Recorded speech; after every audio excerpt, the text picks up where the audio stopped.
ഇന്ന് നമുക്കൊരു ലഞ്ചിൻ്റെ മെനു നോക്കിയാലോ. ഞാൻ ഇന്ന് കഴിച്ചതാണ് ഇത്. അപ്പം നല്ലതായിരുന്നു, അതുകൊണ്ടാണ് വീഡിയോ ആക്കാമെന്ന് വിചാരിച്ചത്.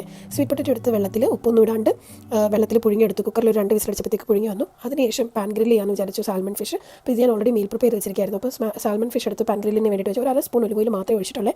അതിനുശേഷം ബീൻസും സവാളയും കട്ട് ചെയ്ത് വെച്ചു. അതിൻ്റെ കൂട്ടത്തിൽ ഈ പുഴുങ്ങി കിട്ടിയ സ്വീറ്റ് പൊട്ടറ്റോ എടുത്ത് നന്നായിട്ട് അതിൻ്റെ തൊലി കളഞ്ഞ് നന്നായിട്ട് ഉടച്ചെടുത്തു. കുറച്ച് ബട്ടറും കൂടെ ചേർത്ത് ഉടച്ചു. ഉപ്പൊന്നും ഞാൻ ചേർത്തില്ലേ. അതിനുശേഷം നമ്മൾ ഈ അരിഞ്ഞ് വെച്ചിരുന്ന ബീൻസും സവാളയും കൂടി നമ്മൾ ഫിഷ് ഫ്രൈ ചെയ്ത അതേ പാനിൽ തന്നെ ഒന്ന് ഫ്രൈ ചെയ്തെടുത്തു. ഇച്ചിരി ഉപ്പും കുറച്ച് ഫിഷ് മസാലയും കൂടി ഞാൻ ആ വെജിറ്റബിൾസിൽ ചേർത്തത് നല്ലൊരു ടേസ്റ്റ് കിട്ടുമായിരുന്നു. അതിനുശേഷം ഒരു സലാഡ് ഉണ്ടാക്കി. സലാഡിന് കുറച്ച് തൈരും ഗാർലിക് പൗഡറും റെഡ് ചില്ലി പൗഡറും കുറച്ച് ഉപ്പും കൂടെ ചേർത്തു. പിന്നെ മിൻ്റാണെങ്കിൽ പുതിനയില ഞാൻ ഫ്രിഡ്ജിൽ വെച്ചിരുന്നതുകൊണ്ട് കുറച്ച് കളർ പോയായിരുന്നേ, അതും കൂടെ ചേർത്ത് കുക്കുമ്പറും കൂടെ ചേർത്ത് മിക്സ് ചെയ്തപ്പോഴത്തേക്ക് നല്ലൊരു സലാഡായി. അതിനുശേഷം പിന്നെ പ്ലേറ്റ് ചെയ്യാനായിട്ട് തുടങ്ങി. പ്ലേറ്റ് ചെയ്തപ്പോൾ എല്ലായിടത്തും ഒന്ന് ചാക്കി വെച്ചു. നല്ല ഇടയ്ക്ക് സ്വീറ്റ് പൊട്ടറ്റോയും നമ്മളെടുത്ത് പാൻ ഗ്രിൽ ചെയ്ത ഫിഷും ബാക്കി ഫ്രൈ ചെയ്ത വെജിറ്റബിൾസും കൂട്ടത്തിൽ സലാഡ് കൂടെ ആയപ്പോഴത്തേക്ക് നല്ല ഹെവി മീലായിരുന്നു. നല്ല ഇടയ്ക്ക് നമുക്ക് വയറ് ഫുള്ളായിട്ട് തന്നെ ഫീൽ ചെയ്യുന്ന മീലായിരുന്നു. വെയിറ്റ് ലോസിന് നന്നായിട്ട് ഹെൽപ്പ് ചെയ്യുന്നതാണ്. ട്രൈ ചെയ്ത് നോക്കണേ.